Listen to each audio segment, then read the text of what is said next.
मला सांगा तुम्ही कोणती कारवाई केली सर? आज PCPLDT अंतर्गत Rajput hospital doctor Dilipsingh राजपूतचं hospital आहे भोकरदनमध्ये.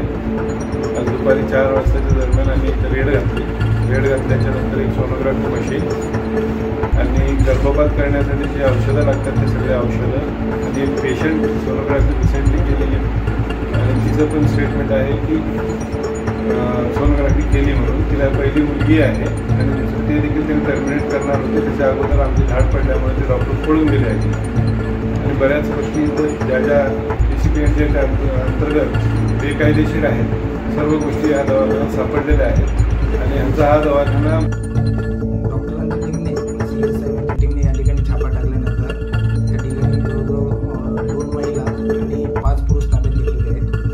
त्यापैकी जे मुख्य आरोपी डॉक्टर दिलीप राजपूत आहेत हे फरार आहेत.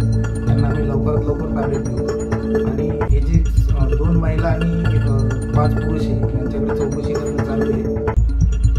ज्या निष्पन्न होतील आरोपी त्यांना आम्ही आरोपी बनवू. आरोपी ताब्यात आहे? आरोपी म्हणून नाही आहेत. 5 पुरुष जसे कंपाऊंडर, तिथं हेल्पर, 2 महिला हेल्पर आहेत, कंपाऊंडर आहेत.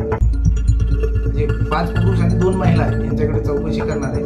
त्यानंतर मग जे आरोपी निष्पन्न होतील त्यांना अटक करणार. डॉक्टर दिलीप राजपूत हे फरार आहे आणि ते तुम्हाला आव्हान देणार आहे की मला पकडून दाखवा.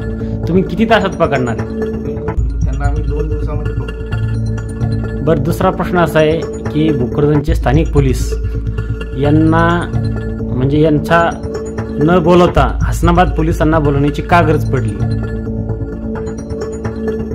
ही कारवाई जिल्हा स्तरावरची आहे, CS साहेबांची आहे. त्यांना SP साहेबांचे आदेश झाले. त्यांनी